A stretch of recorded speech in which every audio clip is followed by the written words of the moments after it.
بسم الله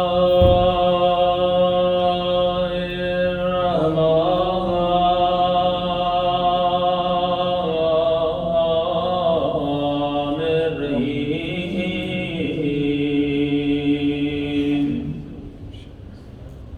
الحمد لله رب العالمين الحمد لله كما هو أهله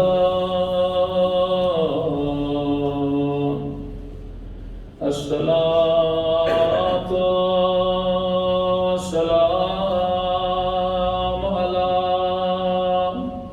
سيد المرسلين وخاتم النبيين أبي القاسم محمد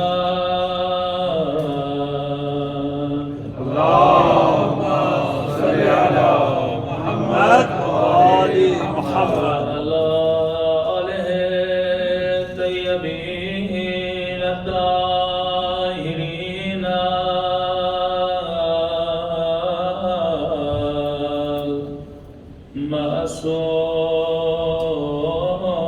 المعصومين. سب مل کے اپنے مولا کی دعا اللهم كل وليك حجة ابن الحسن صلواتك عليه وعلى آله في هذه الساعة وفي كل ساعة وليا وحافظا وقائدا وناصرا ودليلا وعينا حتى تسكنه أرضك طوعا وتمتعه فيها طويلا برحمتك يا أرحم الراحمين. صلى اللهم صل على محمد وآل محمد. بسم الله الرحمن الرحيم. رب اشرح لي صدري ويسر لي أمري واحلل عقدة من لساني يفقهوا قولي. أما بعد. بسم الله الرحمن الرحيم. بقية الله خير لكم إن كنتم مؤمنين. صلوات على محمد وآل محمد.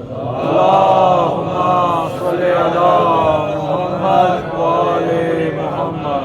دعا ہے پروردگار عالم ماہ مبارک رمضان میں کی گئی عبادتوں کو اپنی بارگاہ میں قبول فرمائے اور جس مقصد زندگی اور حیات کی خاطر یہ مجالس رکھی جاتی ہیں خدا ان مقاصد میں بھی ہم سب کو کامیابیاں نصیب فرما دیں. مسلسل آپ کی خدمت میں عرض کر رہے ہیں کہ معصوم کا فرمان ہے کہ زندگی گزارنا یہ کمال نہیں ہے. دنیا میں آنا، آ کر جینا اور جی کے چلے جانا یہ کمال نہیں ہے کہ انسان بولے کہ میں پیدا ہوا اور میں نے دنیا میں زندگی گزاری، دین میں دنیا سے چلا گیا. تو علماء فرماتے ہیں کہ دنیا میں تو آ کر ایک مچھر بھی زندگی جی کے چلا جاتا ہے. دنیا میں ایک مکھی بھی آتی ہے، اب اس کی ایج 6 دن ہو یا 60 دن ہو یا 90 دن ہو وہ بھی زندگی گزار کے جاتی ہے. ایک بطخ، ایک ڈک، ایک بلی، ایک کتا، ایک گدھا، ایک بکری، جتنے بھی حیوانات آپ دیکھتے ہیں یہ بھی دنیا میں آتے ہیں اور زندگی گزار کے چلے جاتے ہیں. کہ دنیا میں آنا، زندگی کرنا اور کر کے چلے جانا یہ کمال نہیں. کمال یہ ہے کہ دنیا میں آؤ حسین جیسی زندگی گزار کے جاؤ. کمال یہ ہے کہ دنیا میں آؤ سلمان فارسی جیسی زندگی گزار کے جاؤ. اب میری زندگی کون سی زندگی ہے؟ عاقلانہ زندگی ہے، عارفانہ زندگی ہے، جاہلانہ زندگی ہے، یا شہوت سے بھری ہوئی زندگی ہے؟ یہ انتخاب کسے کرنا ہے؟ یہ میں نے کرنا ہے کہ میں کون سی زندگی جینا چاہتا ہوں. ایک راستہ اللہ نے بتایا جس کا نام رکھا صراط المستقیم. قرآن کا واحد سورہ جو ہر روز پڑھنا واجب ہے، جس بھی رکعت میں وہ مستحب یا واجب ہو، سورہ حمد ضرور آتا ہے، کیونکہ سورہ حمد میں پورا روڈ میپ ہے کہ تمہیں زندگی کس طرح گزارنی ہے اللہ بتا دیتا ہے.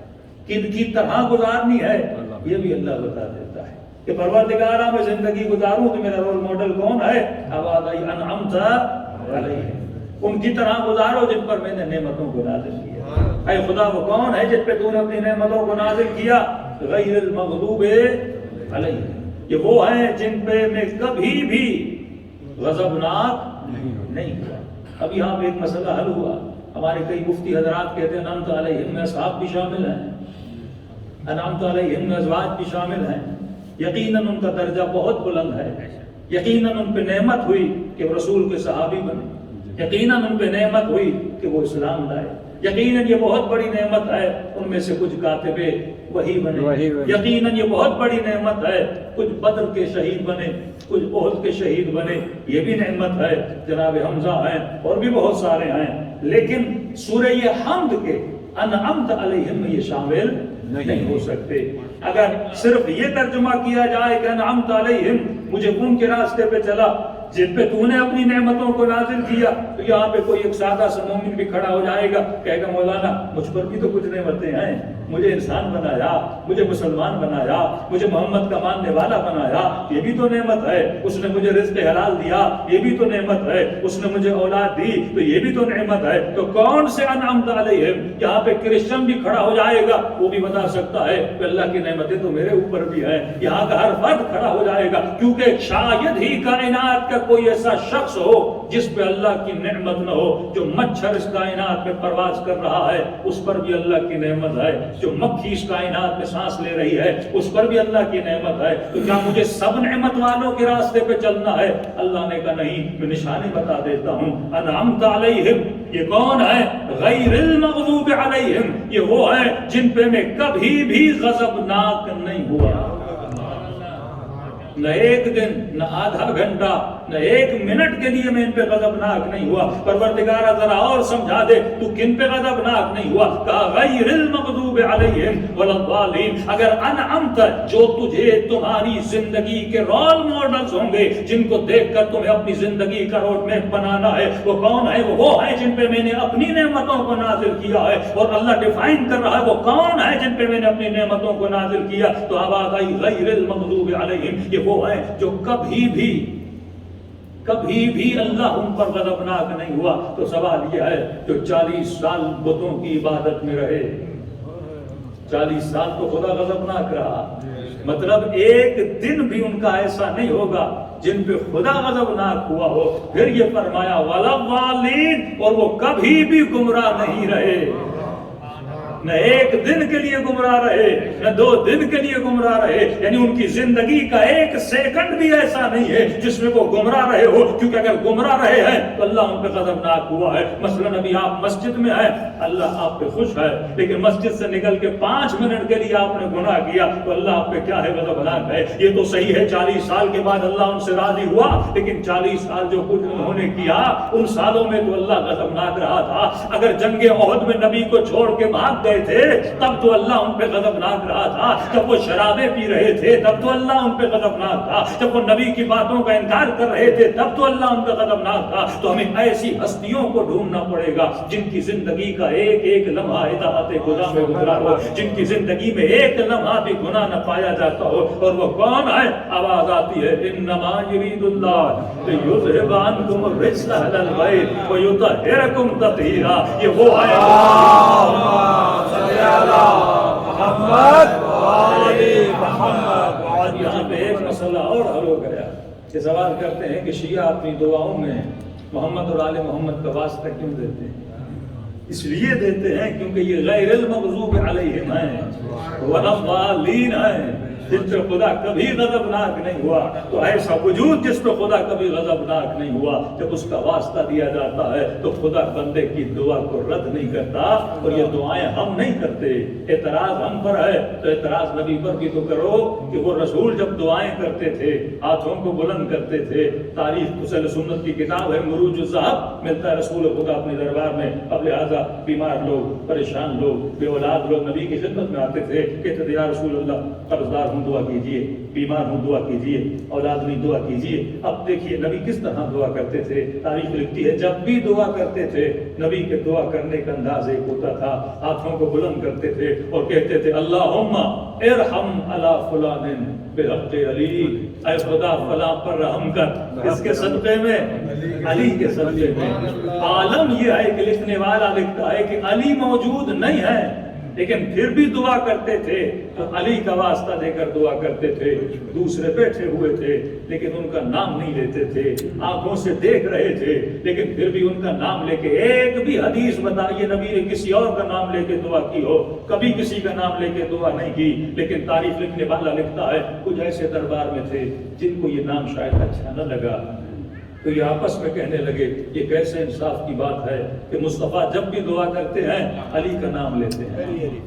کبھی کبھی ہمارا نام بھی تو لیا کریں، ہم بھی تو سامنے بیٹھے ہیں۔ بس اس ممبر سے بیٹھ کے اگر میں کہوں کہ دعا کیجئے فلاں صاحب کے رزق میں برکت ہو تو مومن کہیں گے مولانا ہم بھی تو بیٹھے ہیں، آپ روز روز ایک ہی کے لیے دعا کرواتے ہیں، کبھی کبھی ہمارے لیے بھی تو دعا کروائیے۔ تو ایک نیچرل سا ان کا ریئیکشن تھا، کہنے لگے یہ جب بھی دعا کرتے ہیں علی کا نام لیتے ہیں، کبھی ہمارا نام لے کر بھی تو دعا کیا کرے۔ اب ان کو کیا پتا نبی نے دعا قبول کروانی ہوتی ہے، دعا رد نہیں کروانی ہوتی ہے، اس کے اسباب ہوتے ہیں۔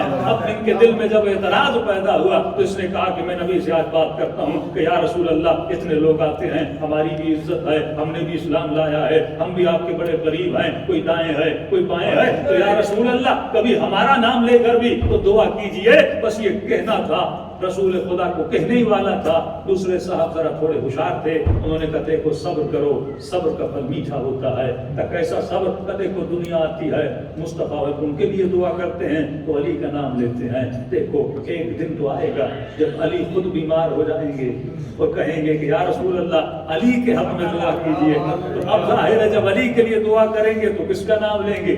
بیٹھے تو ہم ہی ہوئے ہیں، کیا تیرا نام لے کر دعا کریں گے یا میرا نام لے کر دعا کریں گے؟ کا فارمولہ تو بہت اچھا ہے، ہم تبھی کہتے ہیں ہم کیسے ایسے شخص کو نبی کا صحابی مانے جو اپنے ذات کی خاطر علی کے بیمار ہونے کی دعائیں کرے کہ بس علی بیمار ہو جائے میرا نام دعا میں آ جائے۔ اور تاریخ لکھتی ہے واقعہ بہت پرانا تھا، فتح مکہ ہو گئی، ایک دن رسول خدا بیٹھے ہیں، مولا علی نبی کی خدمت میں آتے ہیں اور کہتے ہیں یا رسول اللہ آج علی کی طبیعت ناساز ہے، ذرا علی کے حق میں دعا تو کیجئے۔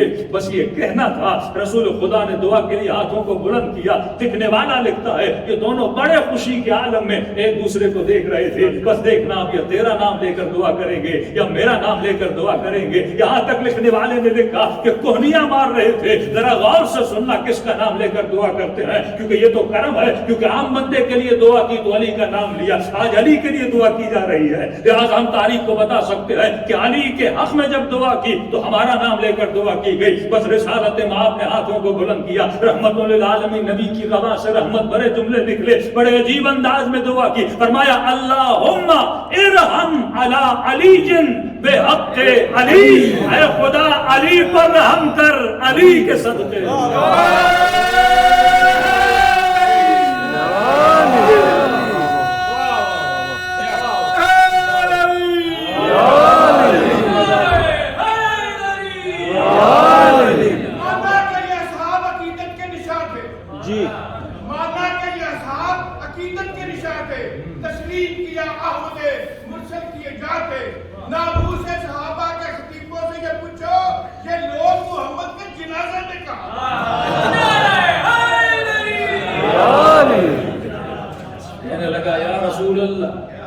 جب کوئی اور آتا ہے علی کا نام لے کر دعا کرتے ہیں، آج علی آئے ہیں پھر بھی آپ نے علی کا نام لے کر دعا کیا، یہ کہاں کا انصاف ہے؟ کبھی کبھی ہمارا نام بھی تو لیجئے. تو بروج الذهب کا لکھنے والا لکھتا ہے یہ سننا تھا رسالت کے چہرے پہ آثار جلا نمایاں ہوئے. کہنے لگے اے لوگوں تم علی کی بات کرتے ہو, جب میں نبی اپنے لیے دعا کرتا ہوں تو پھر بھی خدا کو علی کا واسطہ دے گا. سبحان اللہ. اگر ہم اپنی دعاؤں میں محمد اور آل محمد کا واسطہ دیتے ہیں, یہ ہماری اپنی مرضی نہیں ہے, اعلیٰ کی مرضی بھی شامل ہے, لیکن ہم نبی کو دیکھ کر دعا کرتے ہیں. اور یہی سوال میرے آقا نے جب رسول سے کیا کہ یا رسول اللہ, لوگ اعتراض کرتے ہیں آپ جب دعا کرتے ہیں تو میرا نام لے کر دعا کرتے ہیں, کبھی ان کا بھی لیا کریں. رسول خدا نے کہا کہ علی, جب میں دعا کے لیے ہاتھوں کو بلند کرتا, نگاہ پوری کائنات میں کرتا کہ کون ہے جو مصطفیٰ کے بعد اللہ کی نگاہوں میں سب سے زیادہ قریب ہے, مجھے تیرے علاوہ کوئی ملتا ہی نہیں ہے, لہذا میں نام کسی اور کا کیسے لے سکتا ہوں. تو پتا چلا اگر دعا قبول ہوتی ہے تو وہ مصطفیٰ کے نام سے قبول ہوتی ہے یا مرتضیٰ کے نام سے قبول ہوتی ہے. ایسی ہستیاں جو غیر المغضوب علیہم ولا الضالین ہو. واللہ یہ بہت پیارا نکتہ ہے, میں نے جوانوں کی محفل میں بھی عرض کیا تھا کہ کسی لمبے چوڑے مناظرے میں جانے کی ضرورت نہیں ہے. سورہ حمد اتنا پیارا سورہ ہے کہ کسی اہل سنت کے برادر کو بٹھائیے کہ اللہ زندگی کا روڈ میپ دے رہا ہے نا, کہ تیری عبادت کرتا تجھی سے مدد مانگتا. یہ بھی ایک نکتہ باریک کے بتا دوں, کیونکہ مجھے پتا چلا ہے کہ یہاں بھی دشمنان اہل بیت کافی ایکٹیو ہیں, تو یہ کہیں کہ بھائی علی سے مدد کیوں مانگتے ہو, رسول سے مدد کیوں مانگتے ہو. اب دیکھیے اناد اتنا ہے کہ مثلا ہر شیعہ نعرہ لگاتا تھا علی وارث علی وارث, تو پاکستان میں اسے گاڑیوں کے پیچھے لکھا ہوتا تھا علی وارث, تو انہوں نے ضد میں آ کے لکھا اللہ وارث اللہ وارث. کوئی اللہ کس کا وارث ہے؟ یعنی کفریہ جملہ ہے. اللہ کسی کا وارث نہیں ہو سکتا, اللہ کا وارث ہوتا ہے. ضد میں آ کے, ایک ضد ہے. ایک وقت تھا پاکستان میں جلوس نکلے اور جلوسوں میں کہا کافر کافر شیعہ کافر, تو ہمارے کئی جوان بگڑ جاتے تھے, جوان جذباتی ہوتا ہے, کہ مولانا یہ ہمیں کافر بول رہے ہیں کافر بول رہے ہیں. میں نے کہا ایک بات بتا جی, میں نے کسی کے گھر کے اندر جا, پنجرے میں ایک طوطا, اور طوطا تجھے گالی دے, میں نے کہا طوطے پہ غصہ کرو, عقل مندی ہے طوطے پہ غصہ کرنا. بولے مولانا طوطے پہ کیوں کروں گا, جس نے سکھایا ہے طوطے کو کیا پتا, وہ تو بس وہی بولتا ہے جو سکھایا جاتا ہے. میں نے کہا یہ جو جلوس نکالے سارے طوطے, انہیں نہیں پتا. اور واللہ اگر آپ پورے جلوس میں سے ایک بندے کو نکال کے پوچھو کہ شیعہ کو کیوں کافر بول رہے ہو, کہتے پتہ نہیں مفتی نے بولا ہے. مفتی کو بولو گے کیوں بولو گے, پتہ نہیں ریاض نے بولا ہے. تو ان کے عقائد جو ہیں وہ عقل کی بنیاد میں نہیں ہے. دین اسلام تب پھیلتا ہے جب آپ اس مذہب کو کس کے ذریعے سے پھیلاتے ہو, عقل کے ذریعے. لاجک عقل اگر اللہ نے کسی کو عطا کی ہے وہ محمد اور آل محمد. لہٰذا ہم جب گفتگو کریں, ہمارا جب استدلال ہو وہ بھی کون سا ہونا چاہیے, لوجیکل ہونا چاہیے. آج آپ صحیح بخاری اٹھاؤ گے شیعہ کہے گا میں نہیں مانتا, آپ کے ہر دربار اٹھاؤ گے سنی کہے گا میں نہیں مانتا, آپ قرآن اٹھاؤ گے کرسچن کہے گا میں نہیں مانتا. لیکن ایک چیز اللہ نے سب کو دی ہے جس کا نام کیا ہے, عقل ہے, جس کا نام کیا ہے, لوجک ہے. تو میں نے کہا اگر بندے سے پوچھو ظلم اچھا ہے, ہر بندہ بولے گا برا ہے.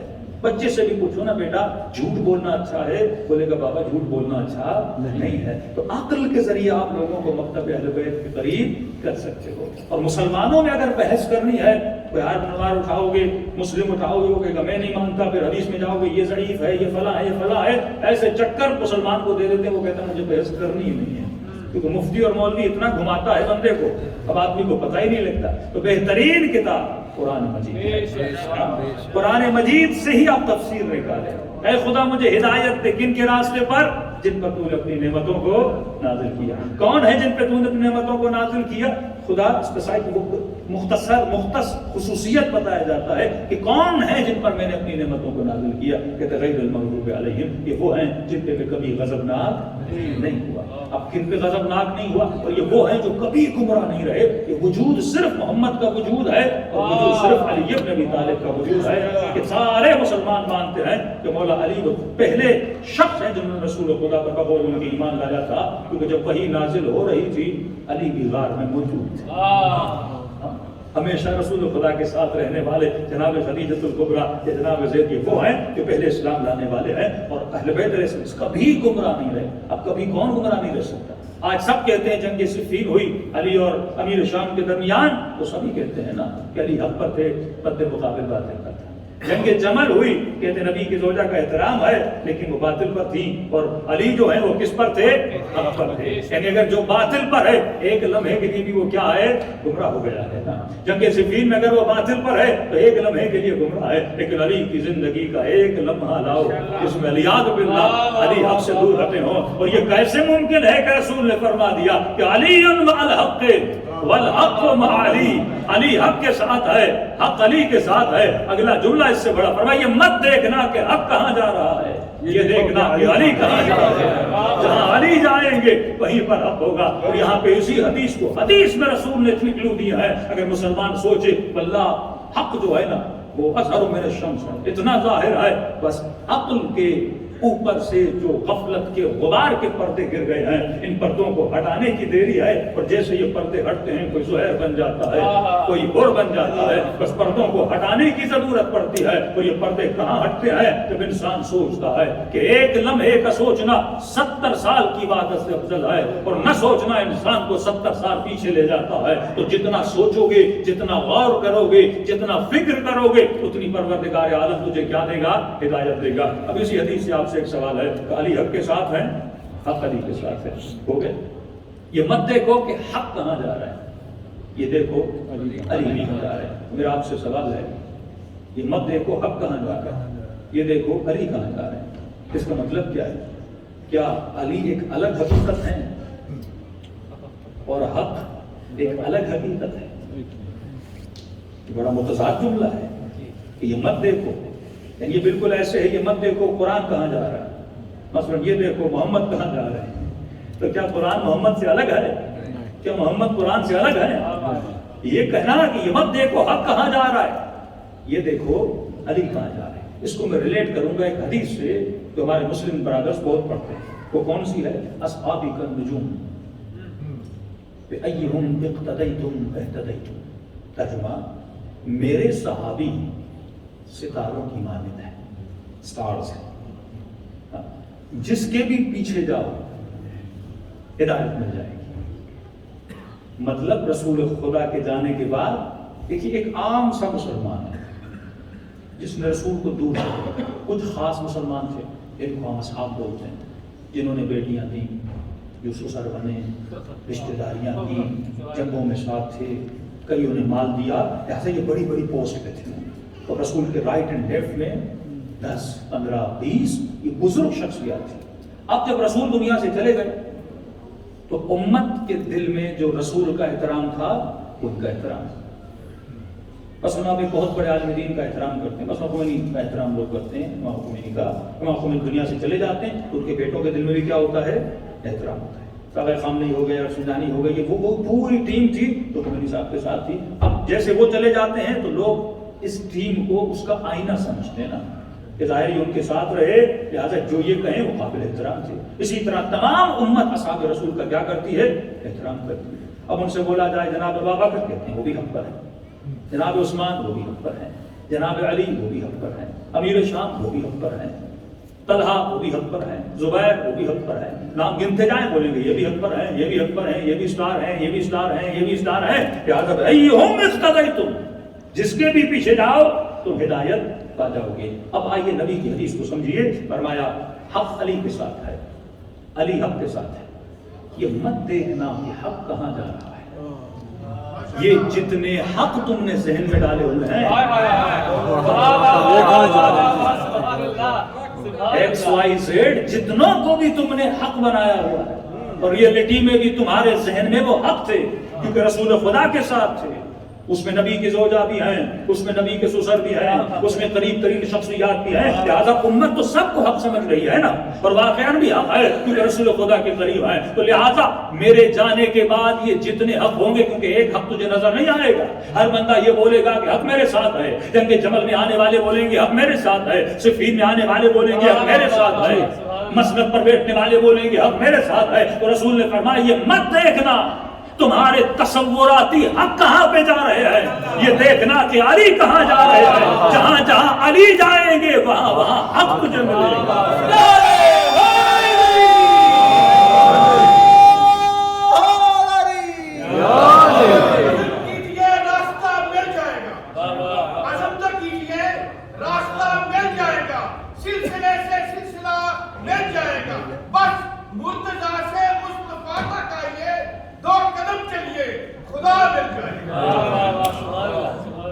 اور اتنی احادیث علی بن ابی طالب کی فضیلت مسند احمد ابن حنبل کا یہ پورا باب ہے فضائل امیر المومنین میں، کون سا صحابی ہے جس کی فضیلت میں اتنی احادیث بیان کی گئی، لیکن کہتے نا کاپی کرنے کے لیے بندے کو عقل چاہیے۔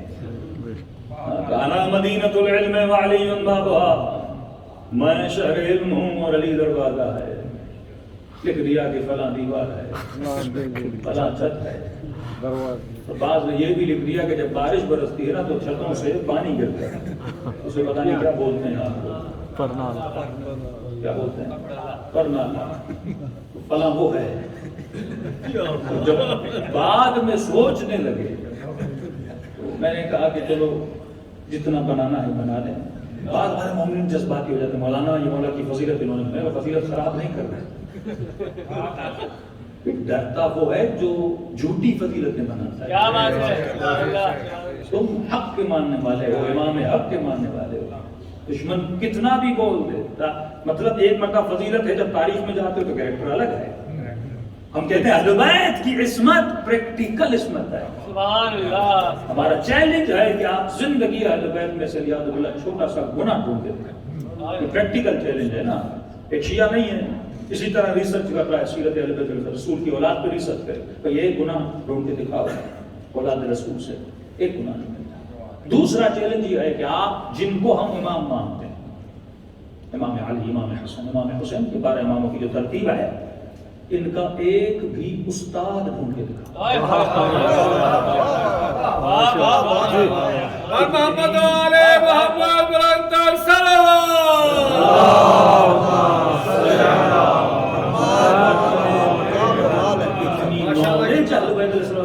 جماعت کتنی عمر ہے مولا کی، 7 سال 8 سال کی عمر میں امام بنتے ہیں نا، کتنی نالج ہے، یہ تاریخ میں لکھا ہوا ہے، تو علم کہاں سے مل رہا ہے، وہ کون سا مدرسہ تھا، وہ کون سا اسکول تھا جہاں یہ پڑھنے جاتے تھے۔ تو دیکھیے 2 طرح کی چیزیں ہوتی ہیں، ایک مرتبہ میں شیعوں میں بیٹھ کے مولا علی کے معجزے پڑھتا ہوں، آپ واہ بھی کریں گے، نعرہ بھی ماریں گے، کچھ بھی ہوں گے، لیکن ایک مرتبہ اہل سنت کے برادر کو سناتا ہوں تو شیعہ ایسی باتیں کرتے ہیں۔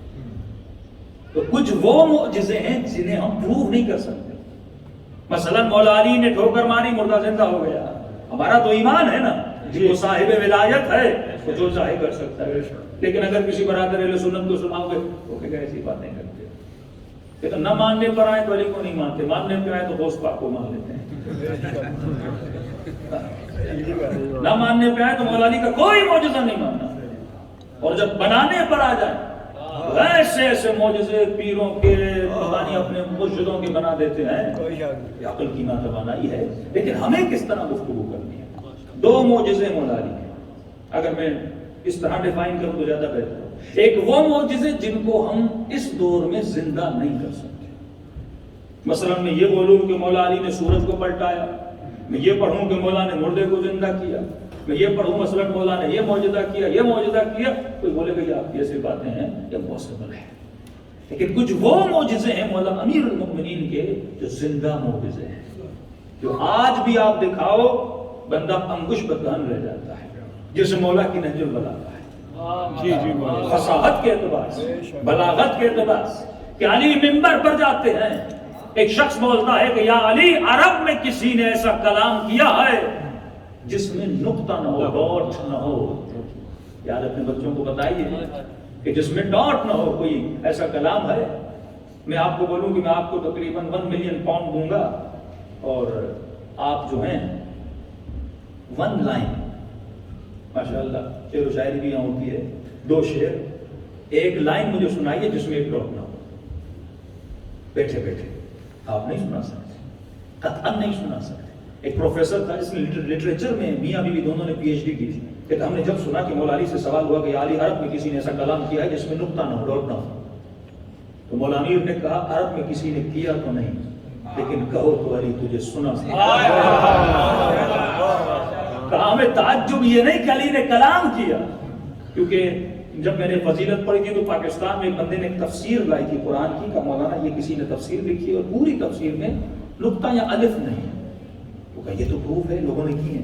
میں نے کہا اس نے بیٹھ کے سوچ کے غور کر کے لکھا ہے، علی نے یہ نہیں کہا تھا میں کل آ کے سناؤں گا، اسی وقت ممبر پہ بیٹھے تھے، اسی وقت بالبدیہہ مولا نے سنایا، اور ربط ایسا تھا کہ انسان سوچنے میں مجبور ہو جاتا ہے۔ پھر کہا علی کسی نے ایسا کلام کیا جس میں الف نہیں، امام نے کہا کیا تو نہیں ہے لیکن چاہو تو علی تجھے سنا سکتا۔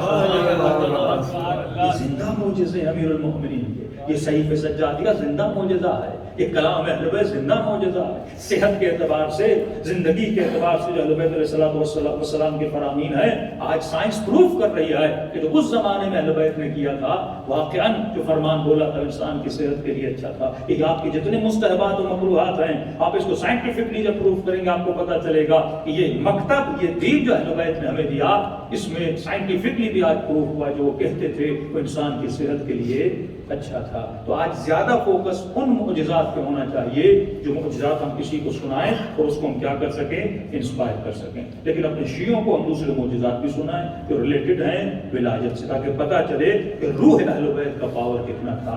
ملتا ایک سفرہ لگا تھا، کھجوریں سامنے پڑی تھی، سلمان مولا کے سامنے بیٹھا ہے۔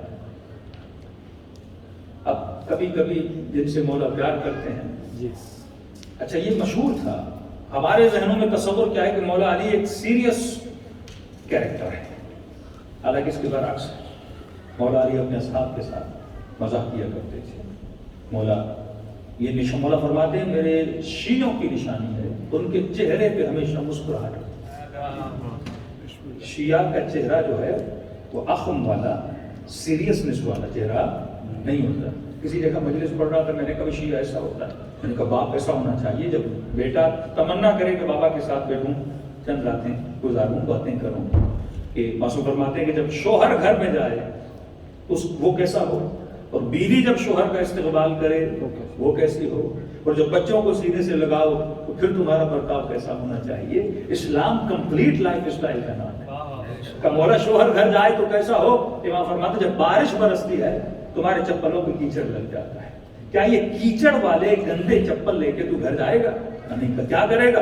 پہلے چپلوں کو جھاڑوں گا، صاف کروں گا، اس کے بعد گھر جاؤں گا۔ کہ مرد جب گھر جاؤ تو باہر کے جتنے مسائل ہیں، کسی کے ساتھ ایکسیڈنٹ ہو گیا، آفس میں کوئی جھڑپ ہو گئی، کسی مومن سے جھگڑا ہو گیا، باہر کے جتنے مسائل ہیں اس کیچڑ کی طرح باہر چھوڑنا، اور جب گھر جاؤ تو چہرے پہ مسکراہٹ کے ساتھ رہنا۔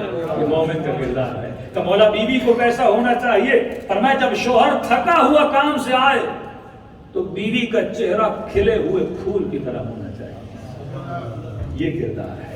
بچوں کے ساتھ ایسے باتیں کرو جیسے امیر المؤمنین کرتے تھے، پیار سے، ہمیں القابات سے اپنے بچوں کو پکارا۔ مثلا آپ نے دیکھا کوئی بچہ بہت غصہ کرتا ہے تو بولو میرا بچہ یہ جو ہے نا یہ بہت نرم مزاج ہے، اس کے برعکس بولو، اس کے اگینسٹ بولو۔ پتہ ہے یہ بچہ بڑا کنجوس ہے، جو بھی مہمان آپ کے گھر میں آئے نا، مولانا یہ میرا بچہ بڑا سخی ہے، ہوگا کنجوس لیکن جتنا بولو کہ وہ سخی ہو جائے گا۔ ہمارا ہی مسئلہ یہ ہے کہ بیوی جھگڑا کرتی ہے، جب اس کی بہنیں آتی ہیں، ماں آتی ہیں، شکایتوں کا انبار لگا دیتے ہیں، اس نے تو جینا حرام کر دیا، اس سے میں شادی نہ کرتا، یہ میری زندگی میں آئی کیوں؟ اب اس کو اور ہم نیگیٹو کرتے جاتے ہیں۔ جتنی وہ نیگیٹو بنے آپ اس کے رشتہ داروں کے سامنے بولیں اگر یہ میری زندگی میں نہ ہوتی تو کیا ہوتا۔ اتنی نیک پاکیزہ بیوی اللہ نے مجھے عطا کی ہے، تو جتنی تعریفیں کرو گے اس کے اندر اتنی پوزیٹیوٹی بڑھے گی، بچوں کے سامنے جتنی ان کی تعریفیں کرو گے ان کے اندر اتنی پوزیٹیوٹی بڑھے گی۔ تو ایک مجلس میں مومن نے کہا کہ مولانا آپ بات کرتے ہیں کہ باپ جب گھر آئے تو اس کا چہرہ کھلا ہوا ہونا چاہیے، ہمارا باپ تو گھر آتا ہے کبھی ایسے لگتا ہے جیسے شیور گھر کوئی ادھر بھاگ جاتا ہے کوئی ادھر بھاگ جاتا ہے. واقعاً یہ معاشرے کے مسائل ہیں. مجلس میں جا کے ذکر علی سنتا ہے لیکن گھر جاتا ہے رفتار علی نہیں ہے, کردار علی نہیں ہے. تمہاری رفتار اور گفتار ایسی ہو جو تمہاری اولادوں کے سینوں پہ ان کے دلوں پہ اثر ڈالے. بیویوں کو پتہ ہونا چاہیے شوہروں کے ساتھ برتاؤ کیسا ہونا چاہیے. عبادت اپنی جگہ پہ, شوہر کے ساتھ کنیکشن اپنی جگہ پہ, بچوں کی تربیت اپنی جگہ پہ. یہ پورا ایک میپ ہے جو اہل بیت علیہ الصلوۃ والسلام نے دیا ہے. ہم نے زندگی میں کتنی کتابیں پڑھی ہیں صرف اس کے لیے کہ بچوں کے ساتھ برتاؤ کیسا ہونا چاہیے. ایک بک شاید ہم نے نہ پڑھی. علماء فرماتے یہی تو دینی کمزوری ہے کہ بندہ ایک انگوٹھی جب مارکیٹ میں لینے جاتا ہے 10 مرتبہ چیک کرتا ہے پتھر صحیح ہے کہ نہیں, چاندی اصلی ہے کہ نہیں.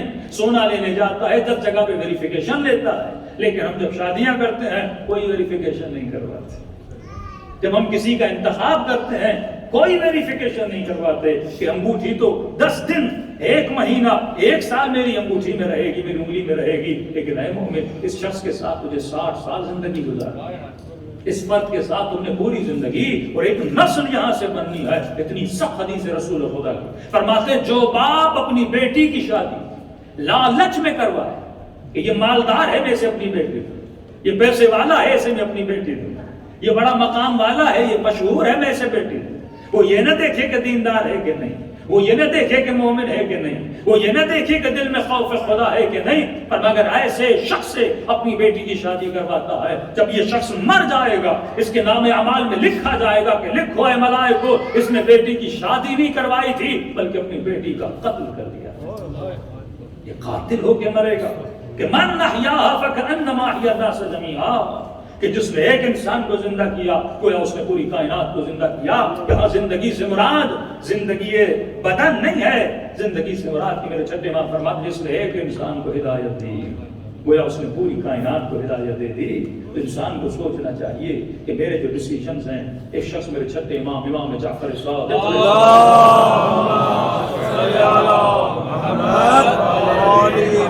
مولا کی خدمت میں آیا کہ مولا بیٹی کی شادی کروانی ہے, معیار کیا ہونا چاہیے. امام نے فرمایا کہ دیکھو 2 کنڈیشنز ہیں. اگر تم بیٹی کی شادی یا بیٹے کی شادی کسی شخص سے کروا دیتے ہو وداؤٹ اینی ریسرچ, 2 کنڈیشنز ہیں. اگر اس شخص کا تمہاری بیٹی کے ساتھ ذہن ملا, انڈرسٹینڈنگ ہوئی, بیٹی خوش رہے گی. ایک تو یہ. دوسرا اگر انڈرسٹینڈنگ نہیں ہوئی تو تمہاری بیٹی کو تنگ کرے گا, اذیت دے گا, ہو بھی سکتا ہے اسے مارے بھی. یہ وہ شخص ہے جو دیندار نہیں ہے جس سے تم نے بیٹی کی شادی کروائی ہے. 2 کنڈیشن ہے. ایک بے دین شخص ہے, انڈرسٹینڈنگ ہو گئی تو زندگی بن گئی, انڈرسٹینڈنگ نہیں ہوئی تو جھگڑا بھی ہوگا, تمہاری بیٹی کو اذیت دے گا. لیکن اے مومن یہ یاد رکھنا, اگر تم نے اپنی بیٹی کی شادی ایسے فرد سے کروائی جس کے دل میں خوف خدا ہے, یہاں پر بھی 2 کنڈیشنز ہیں. ضروری نہیں کہ ان کی انڈرسٹینڈنگ ہو. کئی اوقات دونوں متقی ہوتے ہیں پر انڈرسٹینڈنگ نہیں ہوتی. کئی اوقات دونوں نیک ہوتے ہیں پر ان کی ذہنیتیں, ان کے افکار آپس میں نہیں ملتے. یہاں پر بھی 2 کنڈیشنز. اگر انڈرسٹینڈنگ نہیں ہوئی, اگر انڈرسٹینڈنگ ہو گئی تو ٹھیک ہے بہا, لیکن اگر انڈرسٹینڈنگ نہیں ہوئی کیونکہ خوف خدا ہے کہ تمہاری بیٹی کو اس خوف کی وجہ سے اذیت نہیں دے گا, اسے تنگ نہیں کرے گا. اب یہاں پہ ایک اور کوشچن بنتے مولانا, کسی مومن نے فون کیا کہ میں نے تو آپ لوگوں کی مجالس سن کے ایک متقی فرد سے اپنی بیٹی کی شادی کروائی. مولانا اتنی میری بیٹی اذیت میں ہے, چند سال نہیں گزرے اس نے میری بیٹی کو طلاق دے دی. ایک تو لوگوں کو یہی نہیں پتا کہ متقی ہوتا کون ہے جی.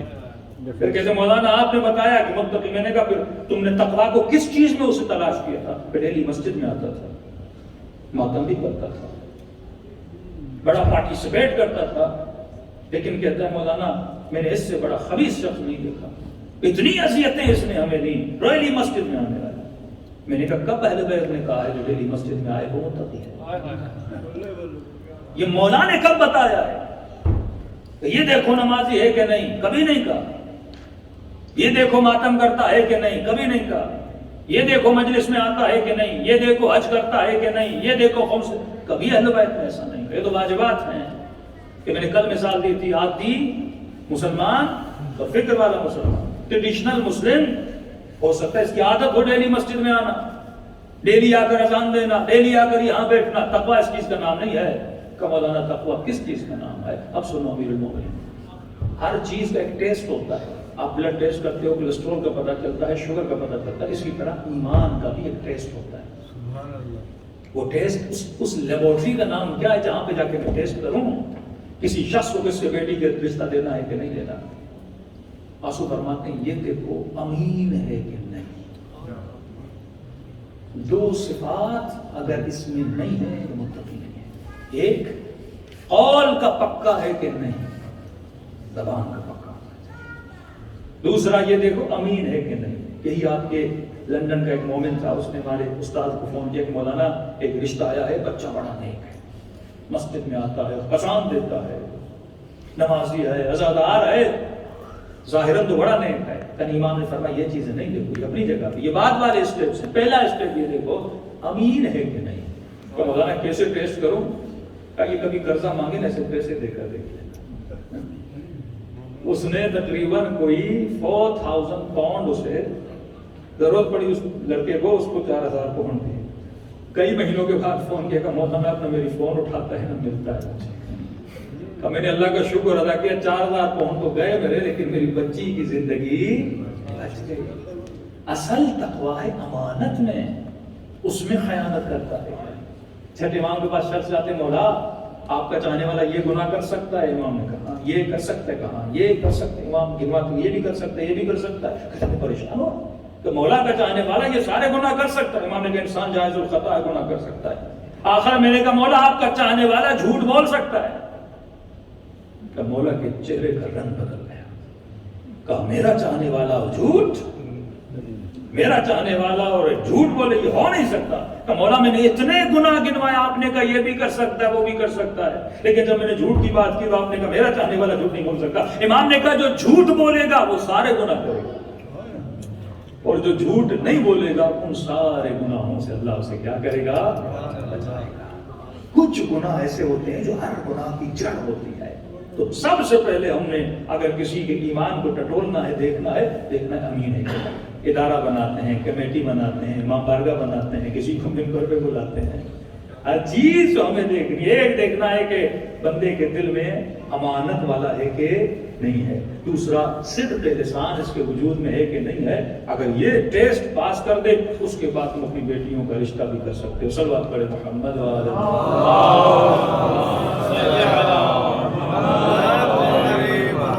فرمائے. کئی چیزیں ہیں اللہ کے ملک فرمانے. غیرت اگر سیکھنی ہے تو مرغے سے سیکھو.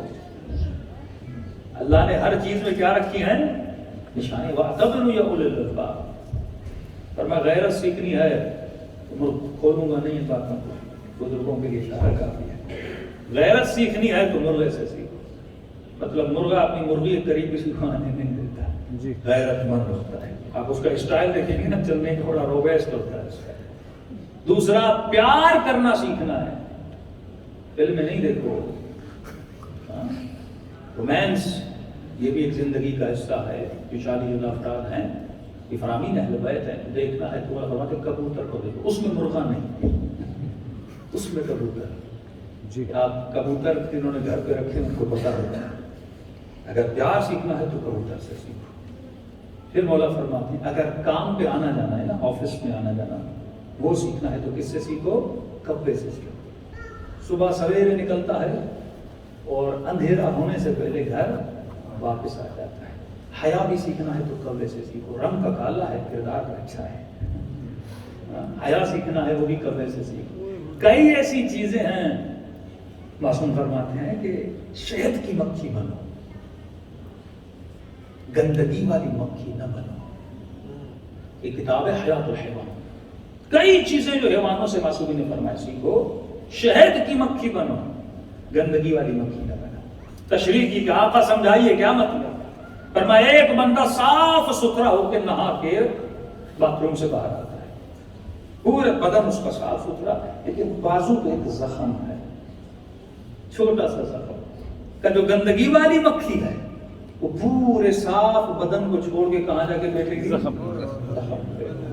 کہ اس مکھی کی طرح نہ بننا کہ ہو سکتا ہے تمہاری کمیونٹی میں ایک مومن ہو، اس کی ساری عادتیں اچھی ہو سکتا ہے ایک عادت بری ہو، تم اس کے 10 خوبیاں نہ گنواؤ اور جہاں جہاں بیٹھو اس گندی مکھی کی طرح اس کی گندگی پہ بیٹھ مت جانا، اس کی نیکیوں کو لوگوں کے سامنے بیان کیا کرو، برائیوں کو بیان نہ کیا کرو۔ شہد کی مکھی کی طرح بیٹھا کرو، وہ گندگیوں پہ نہیں بیٹھا کرتی، وہ پھولوں پہ بیٹھا کرتی، پھولوں پہ بیٹھا کرو، لوگوں کی نیکیاں بیان کیا کرو۔ کسی نے کہا مولانا ہمارا پیش امام ہے اور میں نے اسے کسی گناہ میں انوالو پایا، یہاں دیکھا کہیں پہ جھوٹ بول رہا ہے، یہاں دیکھا کہیں پہ کرپشن کر رہا ہے، تو کیا میں اس کے پیچھے نماز پڑھ سکتا ہوں؟ تو شریعت ہے کہ وہ عدالت سے ساقط ہو چکا، اس کے پیچھے نماز نہیں پڑھ سکتے۔ کہ مولانا مسجد میں جا کے سب کو بتاؤں، ستار العیوب ہے خدا، تو بھی ستار العیوب ہے، تجھے اجازت نہیں اگر کسی کا عیب تجھے پتا چلا تم لوگوں کو بتاؤ۔ پھر کہا کہ مولانا اگر مسجد میں جاؤں اس کے پیچھے نماز نہیں پڑھوں گا، لوگ مجھ سے پوچھیں گے کہ کیوں اس کے پیچھے نماز نہیں پڑھ رہے؟ فرمایا جماعت کی صف میں کھڑے ہو جاؤ لیکن نیت فرادہ کی، کیا بات ہے، تاکہ کسی کو پتا نہ چلے اگر وہ ستار العیوب ہے تو ستار العیوب ہے۔ دوسری چیز اللہ کہتا ہے مجھے بہت غضبناک ہوتا ہوں اس بندے پر جس کے گناہ میں تو چھپا رہا ہوں لیکن یہ اپنے گناہ لوگوں کو خود بتائیں۔ ایسے فرد کا گناہ خدا معاف نہیں کرتا کہ اللہ کہتے جب میں نے تمہارے عیبوں کو چھپایا تو 4 دوستوں میں جا کے اپنے عیبوں کو کیوں بتاتا ہے؟ تو 4 لوگوں میں جا کے اپنی برائیوں کو کیوں سناتا ہے؟ تو اے مومن برائی سنانے سے برائی بڑھتی ہے، اچھائی یہ عامر بالمعروف ہے، لوگوں میں اچھی گفتگو کرو، اچھا کلام کرو تاکہ ان میں کیا بڑھے؟ اچھا یاد بڑھنے لگے۔ پھر فرمایا کئی چیزیں بچوں سے سیکھو، یہ چھوٹا بچہ جو آپ کے گھر میں ہے نا اس سے بھی کئی چیزیں اللہ نے سیکھنے، ہر شے میں اللہ نے درس رکھا ہے۔ اگر انسان سوچے یہ چڑیا اڑتی ہے، یہ پودے زمین سے نکلتے ہیں، ہر شے میں خدا نے کیا انسان کے لیے ٹریننگ رکھی۔ بولا کون سی چیزیں؟ پر میں دیکھو لڑنا اور جھگڑنا بچوں سے سیکھو۔ چھوٹے 2 بچے ہوتے ہیں آپس میں لڑ پڑتے ہیں، روتے روتے گھر جاتے ہیں بابا اس نے مجھے مارا، اب باپ غصے میں آتا ہے اور اس کے باپ سے لڑنا شروع ہو جاتا ہے، خواتین غصے میں آتی ہیں لڑنا شروع ہو جائے، تمہارے بچے نے میرے بچے کو یہ بولا۔ یہ بڑے آپس میں مرغوں کی طرح لڑنے لگتے ہیں لیکن تھوڑی دیر کے بعد کیا دیکھتے ہیں جو بچے آپس میں لڑے تھے وہ دوبارہ کھیلنا شروع کرتے ہیں۔ مومن کا جھگڑا بچے کی طرح ہونا چاہیے، 2 دن غصہ کیا، 3 دن غصہ کیا، 4 دن آپس میں لڑے، کون سے تم نے ایک دوسرے کے قتل کر دیے ہیں جو صدیاں گزر جاتی ہیں؟ مومن تو کیا بھائی بھائی سے بات نہیں کرتا، بہن سے بات نہیں کرتا؟ فرمایا نہیں، تمہارا جھگڑا 2 دن غصہ انسان کو آتا ہے، 2 دن 3 دن، لیکن پھر صلح اسی طرح کرو جس طرح 2 بچے آپس میں صلح کرتے ہیں۔ دوسری چیز فرمایا عید کے دن بچوں کو دیکھا کرو، کل انشاءاللہ عید ہے، بچے نئے نئے کپڑے پہنیں گے اور پورا سال ویٹ کرتے ہیں کہ بابا ہمیں اچھے کپڑے لے کر دو نا، سر کھا جاتے ہیں محبوب چاہیے، اپنے یہاں پتہ نہیں آپ لے کے دیتے ہیں کہ نہیں، لیکن ہمارے یہاں تو شب عید جو ہے بچوں کی شاپنگ ہوتی ہے اور بڑا انتظار ہوتا ہے کہ کپڑے کب ملیں گے، سینڈل کب ملیں گے، جوتے کب ملیں گے، جویلریز کب ملیں گی، پورا شاید سال بچے انتظار کرتے ہوں کہ عید کے کپڑے پہننے ہیں، لیکن جیسے عید آتی ہے شوق سے کپڑے پہنتے ہیں لیکن ان کپڑوں سے دل نہیں لگاتے۔ آئس کریم کھالی کپڑے میلے کر دیے، کھیلنے کودنے گئے کپڑے میلے کر دیے۔ فرمایا ہاں دنیا کے پیچھے جاؤ، کمانے جاؤ، لیکن اسی طرح اس دنیا کے ساتھ بہیو کرو جس طرح بچے کیا کرتے ہیں، چپک کے نہ رہا کرو، دنیا ہے، چیز آنی ہے اور چیز جانی ہے۔ آخری جملہ فرمایا گھر بنانا اور گھر بگاڑنا بچے سے سیکھو۔ کب وہ کیسے؟ بچوں کو آپ سمندر پہ لے گئے، بچہ بڑی محنت سے 2 آورز 3 آورز کر کے چھوٹے چھوٹے اپنے گھر بناتا ہے، مٹی کے گھر بناتا ہے۔ بچوں کو کھیلنے کی عادت ہے اور جب 2.5-3 گھنٹے گزر جاتے ہیں، اب جانے کا وقت آتا ہے، آپ نے بچے کو کہا کہ گھر جانا ہے، جس محنت سے اس نے گھر بنایا تھا بس باپ کا بلاوا آتا ہے، ماں کا بلاوا آتا ہے، اسی وقت اس گھر کو لات مار کے گھر کی طرف چلا جاتا ہے۔ کہ اے مومن جب دنیا میں آؤ اس بچے کی طرح محنت کر کے اپنا گھر بناؤ، لیکن جب ملک الموت کا بلاوا آ جائے اس گھر کو ٹھوکر مار کے اللہ کی ملاقات کے لیے رہا۔ دل لگی دنیا سے نہیں ہونی چاہیے. میں نے آپ کو جہاں مثال دی ہے, کہاں مثال دی, میں نے کہا ہاتھ کے دو حصے ہیں, ایک ہے یہ تلوار, ایک ہے ہاتھ کا پچھلا حصہ. اگر دراتی مثال دیا کرتے تھے, اگر اس حصے پہ ٹیکسولیشن کوئی لگائے نا اور کھینچ کے نکالے تو تکلیف نہیں, لیکن اگر پچھلے حصے پہ کوئی ٹیکسولیشن لگائے اور کھینچ کے نکالے بڑی تکلیف ہوتی ہے, کیونکہ اس حصے پہ بال نہیں ہے, اس حصے پہ بال ہے, اور جب بال کھینچتے ہیں تو انسان کو کیا ملتی ہے؟ تکلیف ملتی ہے. فرمایا کہ تمہارے دل کی مثال بھی اسی طرح ہے. اگر دل ایسے صاف ہوگا اور روح بدن سے نکلے گی تو تکلیف نہیں ہوگی, لیکن تم نے دل میں دنیا کی محبت کے بال لگائے ہوئے, اور جب ملک الموت وجود سے روح کو نکالے گا تو بیٹے سے جدا ہونا تکلیف دے گا, بیوی سے جدائی تکلیف دے گی. تو مومن کا دل اسی طرح صاف ہوتا ہے. اگر کسی کی محبت ہوتی ہے تو خدا کی محبت ہوتی ہے. صلوات پڑھیں محمد وعلی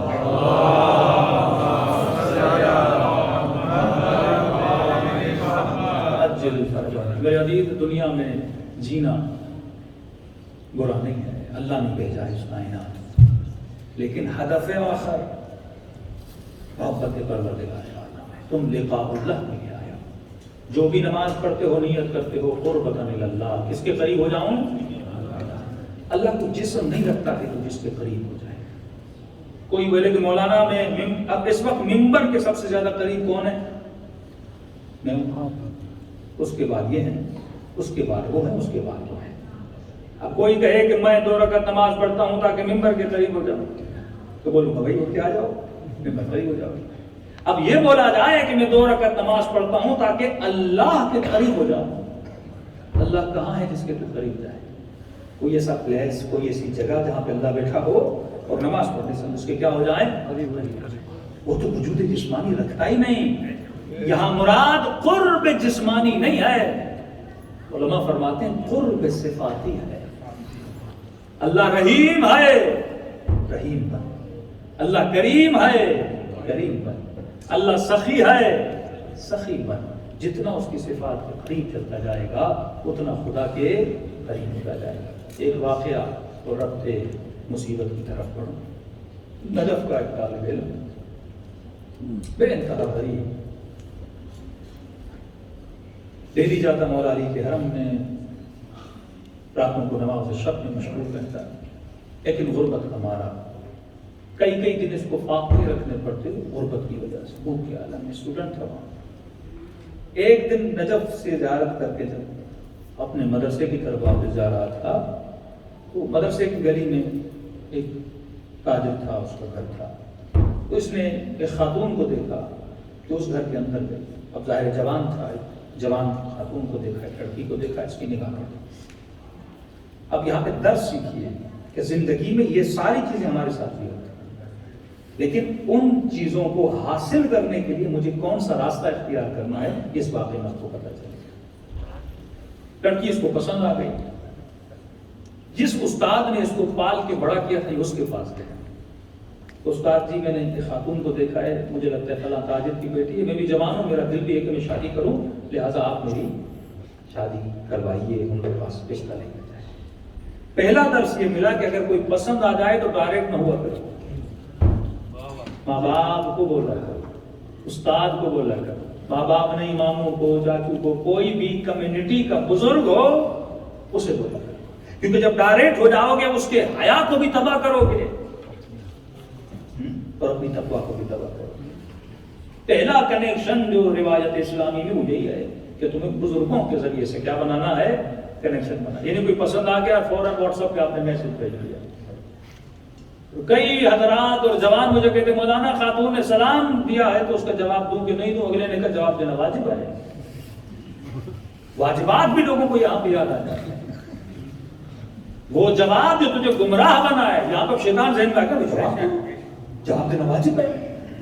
کسی نے کہا مولانا میں خاتون سے بات کرتا ہوں, پر کوئی ایسی ہماری ڈسکشن میں, کون سی ڈسکشن ہوتی ہے مولانا, اسلامک ملت والے ہو, مولوی ہو. یہاں پہ ہم مدرسے کے مولوی بھی بن جاتے ہیں کہ کسی خاتون سے اسلامک ڈسکشن کرنی ہوتی ہے. میں نے کہا خبردار, شیطان انہی ذریعوں سے.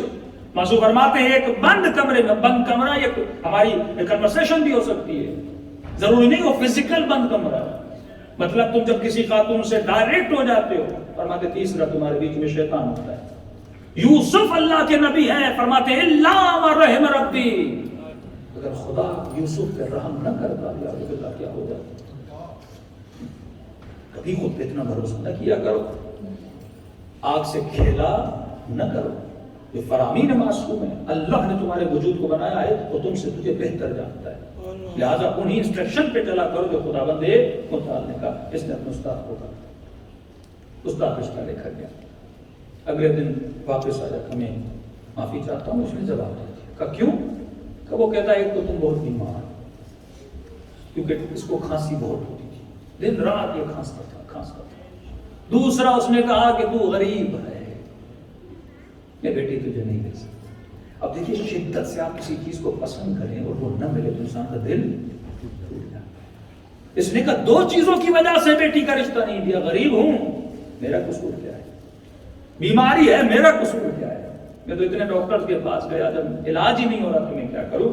اب یہاں پہ جب اس کو دکھ ہوا نا، دوسری پہلا نقطہ یہ کہ جب کوئی پسند آئے ڈائریکٹ نہ ہوگا، دوسرا نقطہ جب دل ٹوٹے تو کہاں جاؤ؟ یہ فوراً مولا علی کے حرم میں چلا گیا۔ اَمَّن يُجِيبُ الْمُضْطَرَّ إِذَا دَعَاهُ وَيَكْشِفُ السُّوءَ، وہ خدا جو ٹوٹے ہوئے دلوں کی آوازوں کو سنتا ہے۔ آج میں پہلے سے بتا دو، وقت کم ہے، شاید مسائل نہ پڑھ پاؤں، واقعہ کو پورا کرنا پڑے گا۔ اَمَّن يُجِيبُ الْمُضْطَرَّ إِذَا دَعَاهُ وَيَكْشِفُ السُّوءَ، اے خدا وہ ٹوٹے ہوئے دلوں کی آواز کو سنتا ہے۔ ہمارے یہاں کیا ہوتا ہے، ویسٹرن ورلڈ میں کیا ہوتا ہے، پاکستان میں کیا ہوتا ہے، جب دل ٹوٹا گانا لگا دیا، روئے جا رہا ہے، سیڈ سانگ سن رہا ہے۔ ایک بوڑھا آدمی مجھے کہہ رہا ہے مولانا میں نماز شب بھی پڑھتا سب کرتا ہوں، مولانا کیا وہ رفیع محمد کے گانے سن میں نے کہا بھائی اس میں ایسا کیا؟ مولانا نہیں کچھ نہیں ہوتا مجھے، بس ایک عادت ہے زبان سے، وہ زیادہ وہ بھی نہیں پڑھتا، بڑی اچھی شاعری ہوتی ہے، یہ ہوتے۔ تو میں نے کہا یہ بتا نماز میں زیادہ سکون ملتا ہے یا وہ رفیع صاحب میں؟ اس میں بڑا سکون ملتا ہے، ایک ایسا نشہ جس میں لوگ گرفتار ہے۔ جب دل ٹوٹے ہمارا جوان کیا کرتا ہے؟ گانا سنتا ہے۔ جب دل ٹوٹتا ہے تو ہم کیا کرتے ہیں؟ نشہ کرتے ہیں، شراب پیتے ہیں، نشہ کرتے ہیں۔ یہی ہوتا ہے نا، جب غم ہوتا ہے تو غم کو بھلانے کے لیے کیا کرتے ہیں؟ شراب پی جاتی ہے۔ اللہ شراب کا دشمن نہیں ہے، شراب کو خدا نے کیوں حرام کیا یہ بھی لاجیکل ہے، کیونکہ شراب عقل کو تباہ کر دیتی ہے۔ اکثر سوسائڈ کیس آپ دیکھیں گے، جب ان کے بلڈ کو ٹیسٹ کیا گیا تو ان کے بلڈ میں کیا تھا؟ نشہ تھا، الکحل تھا۔ کیونکہ جب آپ نشے میں آتے ہیں، یہ بھی ایک اس پہ لمبی مجلس ہو سکتی ہے کہ شراب حرام کیوں ہے، کیونکہ شراب کنٹرول کو ختم کر دیتی ہے۔ مثال دے رہا ہوں آپ کو، آپ شہوت کے عالم میں کسی نامحرم کو انسان دیکھتا ہے، اندر سے ایک آواز آتی ہے کچھ کرنے کو، کچھ دیکھنے کو، اب یہاں پہ عقل آپ کو روکتی ہے، حیا کرو، شرم کرو، لوگ دیکھ رہے ہیں، پولیس پکڑ لے گی۔ کہیں پہ آپ نے مال دیکھا، کہیں پہ آپ کو بھوک لگی، دکان پہ ڈبل روٹی پڑی ہوئی ہے، بریڈ پڑا ہوا ہے، اچھا سے فروٹ پڑا ہوا ہے، آپ کو فوراً جب بھوک لگی تو آپ نے جب کھانے کا آپ نے کہا نہیں چوری ہوگی، پولیس پکڑ لے گی، یہ ہوگا۔ لیکن اگر بندہ شراب میں ہو نا، جیسے بھوک لگتی وہ یہ نہیں سوچتا پولیس پکڑے گی، کوئی کرے گا، فوراً اپنی ہوس پر پورے کرنے جاتا ہے۔ مطلب وہ عقل کا جو لاک ہوتا ہے، اور آسان کروں، عقل اس بریک کا نام ہے۔ جب آپ گاڑی پہ بیٹھتے ہیں، بڑی سے بڑی گاڑی ہو لیکن اگر بریک نہ ہو آپ کے لیے بھی خطرناک ہے، اگلے کے لیے بھی خطرناک ہے، تو عقل اس بریک کا نام ہے۔ جب آپ شراب پیتے ہو بریک کیا ہو جاتا ہے؟ فیل ہو جاتا ہے۔ غصہ آتا ہے بندہ بیوی کو مار دیتا ہے، غصہ آتا ہے بندہ اولاد کو قتل کر دیتا ہے، غم میں آ جاتا ہے بندہ سوسائڈ کر دیتا ہے۔ تو فرمایا جب دل ٹوٹے تو نشے کی طرف نہ جایا کرو، گانوں کی طرف نہ جایا کرو۔ یہ دوسرا اس جوان نے جب دل ٹوٹا، کسی نے کہا مولانا جب مصیبتیں پریشانیاں تھیں کیا کروں؟ معصوم فرماتے کسی اکیلی جگہ پہ جایا کرو، مصلی پہ جایا کرو اور 2 رکعت نماز استغاثہ پڑھا کرو، 2 رکعت نماز حاجت پڑھا کرو، اللہ کے ساتھ راز و نیاز کیا کرو، اہل بیت علیہ الصلوۃ والسلام کا واسطہ دیا کرو، کیونکہ دنیا میں تمہاری مشکل کو اگر کوئی حل کر سکتا ہے اور اگر کوئی حلال مشکلات ہے تو وجود پروردگار عالم ہے، اس کی دربار میں جایا کرو۔ یہ جوان بھی فوراً آیا حرم امیر المؤمنین میں، رو رو کر کہا کہ مولا علی میرا قصور کیا ہے اگر میں بیمار، میرا قصور کیا ہے مولا، اگر میں غریب ہوں مولا میں نے پوری زندگی آنکھوں کو گناہ میں مبتلا نہیں کیا. کہتا میں بہت رویا, 3-4 گھنٹے قطار رویا, اور ہو سکتا ہے کوئی علی کے در پہ روئے اور علی اسے آواز نہ دے. کہتا اتنے میں ایک شخص وہاں سے گزرا اور مجھے روتا ہوا دیکھا, کہا اے جوان اتنا رو کیوں رہا ہے؟ میں نے کہا کہ حاجت قبول نہیں ہو رہی, تانا ملا ہے مجھے غربت کا اور مجھے میری بیماری کا, علی کے در کا طالب علم ہوں. کہا جوان روتے وہ ہیں جن کا امام زندہ نہیں ہوا. تیرا امام زندہ ہے. جا مسجد کوفہ 40 شب بدھ یہ عمل انجام دے, تمہارا مسئلہ حل ہو جائے گا. کہتا یہ بول کے چلا گیا. میں سوچنے لگا اسے کیسے پتا چلا کہ میرا یہ ایشو ہے. کہتا میں سوچا یقیناً مولا نے کسی کو بھیجا ہے میری طرف میری مسئلے کو حل کرانے کے. کہتا میں گیا مسجد کوفہ, میں نے روزے رکھنا شروع کر دیا. جب بھی شب بدھ آتی تھی وہاں پہ 2 رکعت نماز امام زمانہ, آپ جانتے ہیں جس میں ایاک نعبد و ایاک نستعین 100 ٹائم ہے اور ذکر رکوع اور ذکر سجدہ 7 ٹائم ہے. یہ میں نے عمل انجام کرنا شروع کیے. آخری شب بدھ تھی. کہتا ہے غربت اپنے پیک پر تھی, یعنی سحری کرنے کے لیے کھانا نہیں ہوتا تھا, افطاری کرنے کے لیے کچھ نہیں ہوتا تھا. ایک روٹی کا ٹکڑا پانی کے ساتھ کھا لیتا تھا, اور کھانسی بھی شدت والی اور سردی بھی شدت والی. جب مسجد کوفہ پہنچا, ایک چھوٹا سا روٹی کا ٹکڑا, عرب قہوہ پیتے ہیں, ایک میں نے کٹلی رکھی قہوے والی, جیسے افطار آ جائے نماز پڑھ کے 2 ٹکڑے روٹی کے پھر اپنی نماز امام زمانہ مشغول ہو جاؤں. اور یہ آخری رات تھی, میری امیدوں کی آخری رات تھی, امام زمانہ سے التجا کی آخری رات تھی. کہتا میں نے نماز پڑھ کے بس کی, سخت سردی, اور میں کھانستا تھا, اور جب کھانستا تھا تو منہ سے خون آتا تھا. مسجد میں خون پھینک نہیں سکتا تھا. میں مسجد سے باہر جاتا تھا, وہاں پھر کلی کرتا تھا, پھر واپس آتا تھا, اپنی عبادت میں مشغول ہوتا تھا. اتنے میں جب افطاری کا وقت قریب آیا, میں نے مسجد کے دروازے سے ایک سید کو آتا ہوا, سبز عبا اور قبا میں مضبوط بلیک کلر کی شال اس کی کمر میں بندھی ہوئی ہے. میرے قریب آیا, میں نے کہا یقیناً وہ سید ہے. اب ذہن میں خیال آیا, عرب میں رواج ہے جب کوئی آپ کو آتا ہے تو مہمان نواز ہوتے ہیں, یعنی اگر آپ سفرے پہ بیٹھے ہیں تو اگر کوئی آ گیا اچانک آپ کو سفرے پہ بٹھانا ہے. کہتے میں دل میں سوچا ایک ہی روٹی کا ٹکڑا ہے, مہمان بھی آیا ہے, منع بھی نہیں کر سکتا. اس نے کہا کوئی بات نہیں, میں تو اتنے دن سے بھوکا ہوں, آج پھر بھی بھوک میں گزار دوں گا. کہ جیسے وہ پہنچے میں نے جلدی سے قہوہ ڈالا. میں نے کہا تفضلوا سیدنا, بیٹھ جائیے. میں نے روٹی ان کے سامنے رکھی, قہوہ ان کے سامنے رکھا. میں نے کہا بسم اللہ کھائیے. انہوں نے کہا کہ یہ کئی واقعات میں ملا ہے. میں نے کہا قہوہ دیجیے. کہا کہ ہم ان فضولیات سے دور ہیں, ہم ان فضولیات سے دور ہیں, لیکن تم اصرار کر رہے ہو, تمہاری خاطر ہم تھوڑا چکھ لیتے ہیں. کب انہوں نے کپ اٹھایا اور صرف اتنا پیا کہ ان کے ہونٹ جو ہیں اس قہوے کے ساتھ کیا ہوئے, مست ہوئے. اور مجھے کہا کہ تمہاری خواہش تھی کہ اللہ تجھے امیر بنائے. اب اسے پتہ نہیں لگ رہا کہ اس نے مجھے پہچانا کیسے, میری خواہشوں کو جانا کیسے. کہ تمہاری خواہش تھی کہ اللہ تجھے کیا بنائے, امیر بنائے. کہ ہم یہ سمجھتے ہیں کہ اگر تو امیر بن گیا تو ہم سے دور ہو جائے گا. غربت تمہاری حق میں ہے.